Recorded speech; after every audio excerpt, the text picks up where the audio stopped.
Hi everyone and welcome back to a special episode of Let's Mess Around, I guess, in Star Trek Online rather than Let's Play Star Trek Online.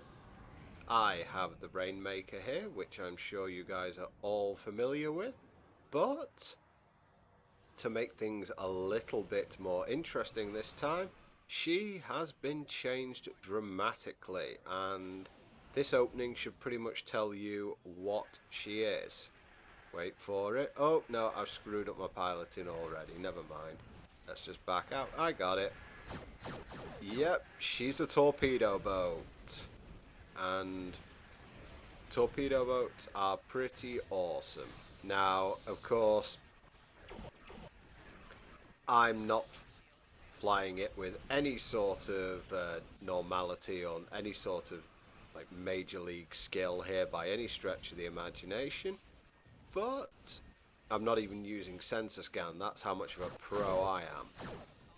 But I just wanted to do this because, number one, the crystalline entity is obviously a very special snowflake that fits in at this time of year.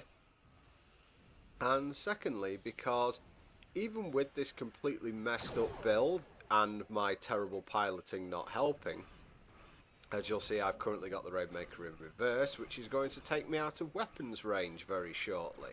And I'm still not using sensor scan. Really done well here. Really getting the business done. And I completely misfire my tractor beam as well because I'm so far away. Go you, boomer. Well, I think it was appropriate for the time of the season to be kicking the crap out of a snowflake, and also you guys might find it interesting. The other thing I think that I should bring up at this moment, if you guys are interested in getting a build looked at by me, that's a grab well. Then I actually have now an Ask FM account. It's askfm/boomer2k15. The link is on my YouTube channel.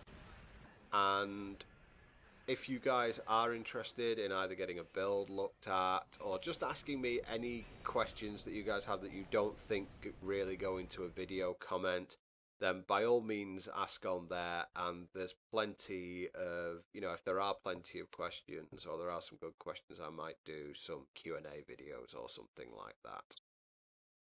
So yeah, 34k DPS from being a complete idiot. Now, don't get your panties in a twist too much because the crystalline entity is weak to torpedo build, so that was definitely a reason for me to go torpedoes there. But this next few minutes is going to show you pretty much just how crippled the Rainmaker was in this, mainly due to my own incompetence. You can actually see what's doing the damage there. The Rainmaker's an exotic boat more than anything else, so we've got the particle emission plasma torpedo. The theta radiation is doing ridiculous damage there.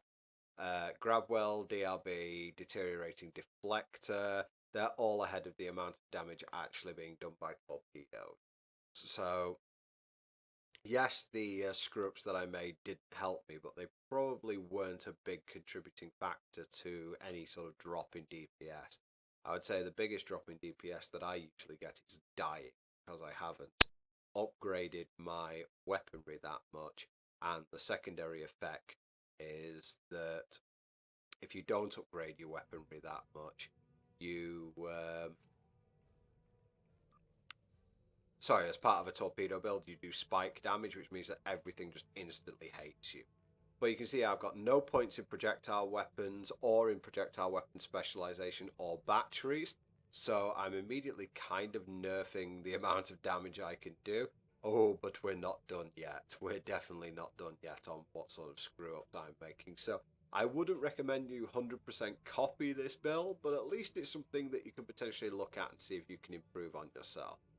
The obvious big two up front, the particle emission plasma torpedo and the neutronic torpedo launcher. The PEP torpedo is craftable, so just get yourself up to Mark 15 in projectiles and you can craft yourself one. Neutronic is from Delta Reputation. The proton weapon is from Dyson Reputation. I'm using 3-piece Dyson in this build. Omnidirectional anti-proton tetrion beam array is from Butterfly. Or the Mission Butterfly. I actually am aiming to get the the 3-piece set. I do have the core, but I need to upgrade it to ultra rare because at ultra rare it gets AMP, which I am interested in getting. Although maybe not on the other side because maybe I can't support AMP because I don't have enough drain. Again from Delta, the Advanced Thoron beam. Doesn't really do much damage in this because it doesn't hit much, but I get the 3-piece Delta from it, which gives me the big old increase to radiation, the cooldown on the neutronic, and also the isokinetic cannon, which is pretty awesome. If I wanted to sacrifice the cannon, I could put another omnidirectional Tetri on there, and that would be just as fine. Well, and the gravimetric torpedo, again, Dyson back here. It's at about this point that I realise I've made a catastrophic error. If you look down there, you'll see I've got the parabolic modulator in. I think that's what it's called, I can't remember. I also have the Mako impulse engines, and yes, it's just dawned on me here. I have just run the Tour the Galaxy before I recorded this. So not only do I not have 3-piece Dyson equipped, I don't have the Iconian core equipped, and I do not have the 2-piece adapted Mako equipped, which is also the other thing that I wanted. The reason I wanted that is because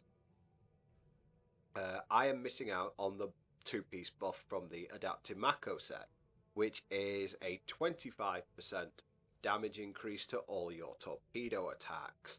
And in addition to that, you get something like 9 to your auxiliary power, which would help my exotic boosts. So a bit of a whoops as far as that goes. And so, yeah, this ship did 34k DPS, which is respectable, certainly.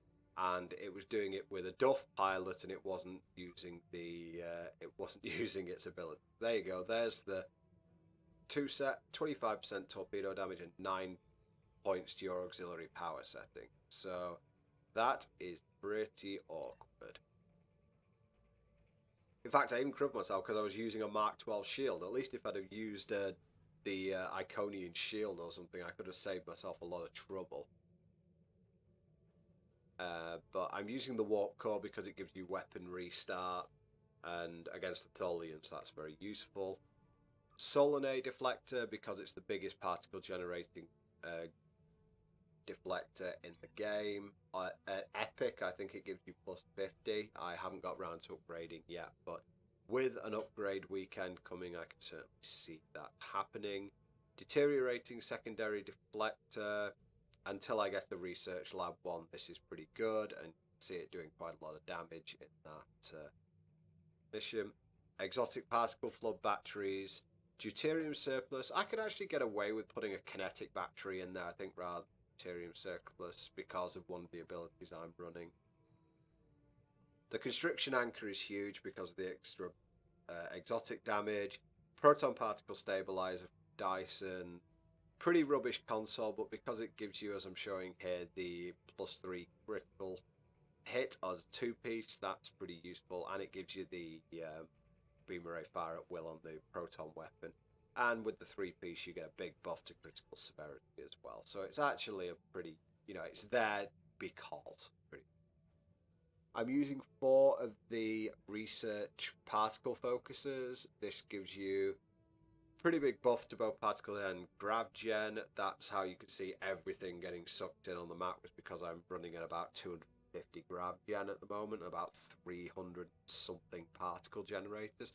Still not maxed out, but it's pretty good. The temporal disentanglement suite is a really good console. If you go 3-piece temporal, I think that's fine. Well, gives you a buff to Tetrion damage, and it also gives you an AoE blast throw out as well. And in the tactical areas are not tactical consoles. We're not using the vulnerability locators, and we're not using a leech in this build. However, for those of you hoping to get a cheap build, I'm using 2 Lobby consoles instead, so sorry about that. You could replace them if you wanted to. I just think that they're probably the best for what I want to use at the moment. I'm also using the Bioneuro Gel Pack cooldowns, and this, the isometric charge, because it's an electric ping pong ball. And I've set this build up. as best I can to pretty much be an AoE ship. It just fires AoE constant. So it's either that or the Rainmaker phaser. You could use either. It's really your decision. As far as stations go, or as far as abilities go on my crew, I'm just glancing around here at the moment. Yep, duty officers. Should I go for? Nah, let's show off the rest of it. One copy of Beam Array Fire at Will, just to spam as much as I can. I have the trait where I have command as one of my specializations.